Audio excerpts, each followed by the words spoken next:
Okay, so I went to an antiques fair, and why oh why do I keep doing this to myself? Because I bought another gramophone. Now, I put some pictures that I took at the fair on the community tab, and I had loads of votes actually as to what you thought that I had bought.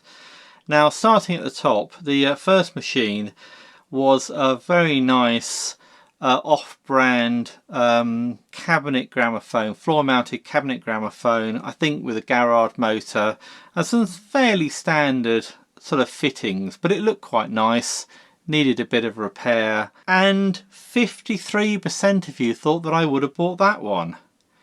Now the second one I found tucked in the back of a dealer's van, and this is a classic fake gramophone, like I already own a couple or three, and yeah, it was tempting, and 15% of you thought that I might have bought that. Now the third one was a rather nice Decca portable. Somebody mentioned that they thought it was a Decca 130, which is a very good machine actually, and I saw that one running. In fact, I saw the first one running and the third one running, and I was very tempted to buy that one too. And did I say 14% of you thought that I might have bought that one, so slightly less than thought that I might have bought the fake. And then the final one, option 4, 18% of you thought that I would have bought it, and that was a rather cute little Columbia sort of half-size gramophone. I don't know how to describe it really. Looks like a portable gramophone, is a portable gramophone, but isn't as big as a normal portable gramophone.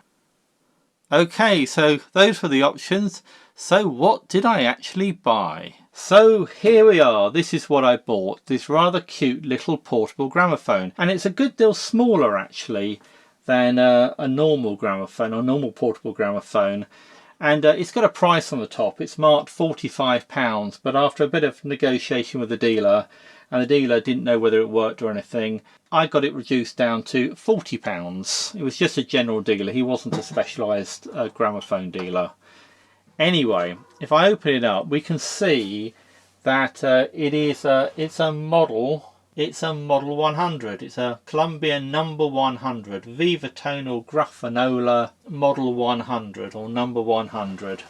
Now, I didn't even know that little gramophones like this existed, but no sooner had I got it home than I saw a couple of videos posted by Gramophonic Revolution, another YouTube channel which I've been following, and he showed a red one of these playing, and I thought, that's interesting. How coincidental is that? Anyway, this one's in blue, and let's have a look at what we've got. So it's got some sort of auto brake up here, which I don't fully understand.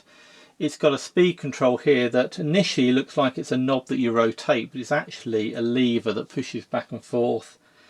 And something here which doesn't seem to do anything. Tone arm comes up, and the sound box is a bit loose actually. And quick look at the sound box. This kind of looks like it ought to be the right sound box, but it's not. This is actually a cheap one made by somebody else, and it doesn't even fit the machine. This does not take a standard H&V style fitting, or I say the sort of fitting that you'd find on a 101 portable, the small fitting you'd find on a 101 portable, or the slightly larger fitting that you'd find on a 102 portable. And I don't know who came up with this fitting, but this is a smaller size than the one on the 101, and was used by Columbia. And when Columbia and H&V joined together, they actually, I think, both used it. I have this Columbia soundbox here, which I'm pretty sure is the right soundbox for it. So I've had a quick go getting it on, but it's I think I need to clean the fitting up a bit, but it should look something like that. Anyway, that was the soundbox I had lying around, and I have a similar soundbox with the same fitting, but a different front panel marked H&V as well. So that'll probably get used on it. But this is the soundbox that actually came with it. And I'll probably get this going. It's okay. It's not fantastic. But you know, it'll probably play just fine. I'm sure I'll find a use for it. The tone arm, you can probably see there's quite a lot of thread showing there, so this is obviously being wound out.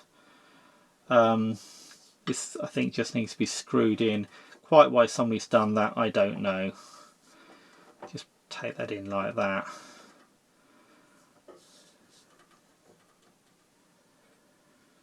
Something like that. That looks a bit better.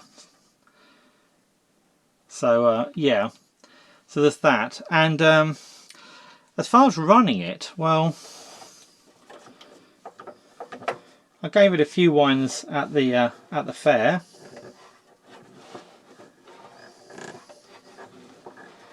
I think it kind of wants to run, but I think there's some slight problem somewhere. So what I'm going to do is just take this clip off the top here, pop the turntable. If I pop the turntable, so hopefully on one of the cameras you can see that there's a sort of plastic, I say plastic, some sort of synthetic ring round here that has a bump on it that catches this bar here, and when that bar is removed, which is what the brake would do, then this is free to turn. So let's give it a bit more of a wind.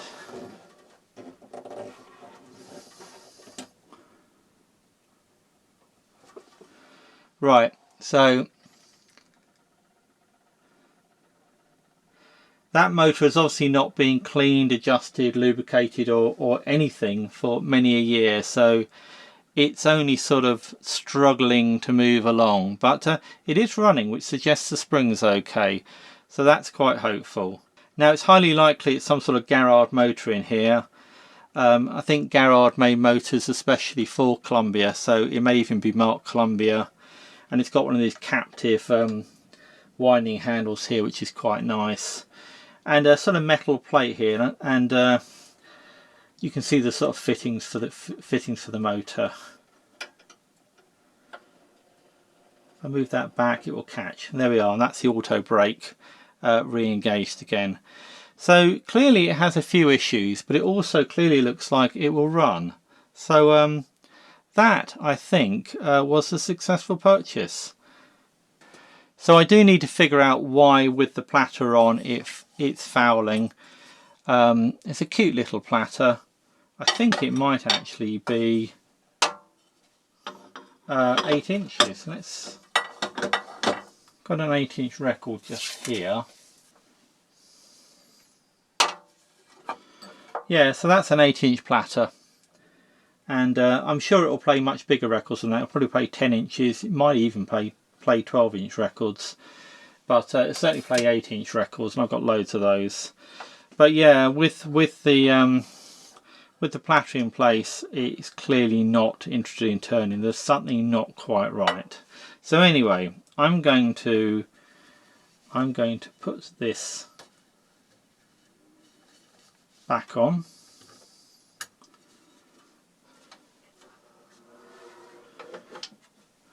And put this to one side for a second. So if you're enjoying this video, then please do give it a like so that I know and that YouTube knows too. Thank you. Now I did buy some other things there as well, and these were a lucky find that my wife spotted actually. These are a couple of gramophone winding handles that I found on another stall, and it's always worth picking up winding handles if you can find them when they're cheap, because inevitably you will come across machines that don't have winding handles, and I certainly have several of those. And in fact I know, because I've tried, this handle here fits one of the machines I have that doesn't have a winding handle, so that's a really good find. And I paid £4 each for these, and when paying for these handles, the dealer said, had I seen the gramophone that was over nearby them? And I said yes I had, and no I wasn't interested, because it was very similar to one that I already had. And he said, well, it's very cheap because it's broken. the sound box is missing. This is the machine in question. So he said to me, you can have it for £4. I thought, £4? And he said the motor runs just fine, but there's no sound box. I thought, well, I've got sound boxes, I've got lots of sound boxes. I bought it and I didn't really look too carefully at it actually, and when I got it home, indeed the sound box is missing. In fact, not only is the sound box missing, the whole tone arm is missing. It's broken off. You can probably see in here that the tone arm's broken, and this is quite common on these machines. I have another one of these, or in fact I have another couple of similar machines to these, both with missing tone arms, or both with either missing or broken tone arms. I'll give it a quick, well actually, do we even need to wind it? Let's just see. There we are. There's a bit of spring or a bit of power left in it. I mean, that's virtually silent. So for £4, it's a nice garage motor, a very clean platter. That's definitely good for parts. And actually, another thing about this machine was that it came with the little album that fits inside. And these are usually missing, but yeah, I think that album on its own is probably worth the trouble. That will fit nicely into a machine that's actually complete. So the last thing I bought was this little miniature gramophone. Little China gramophone. I've got several ones. This is rather different. I'm not quite sure who made this. I think it's new. But anyway, this cost me £5. So there we go. That's the last item. So what do you think? Was it the small portable gramophone?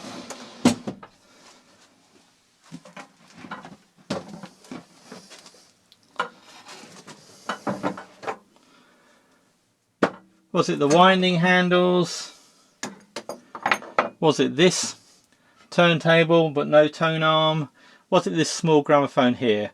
What was the best buy? What was worth buying? What should I have left behind? Let me know in the comments. And if you've enjoyed this video, then you might like this one too. So thanks for watching, and I'll see you in the next one.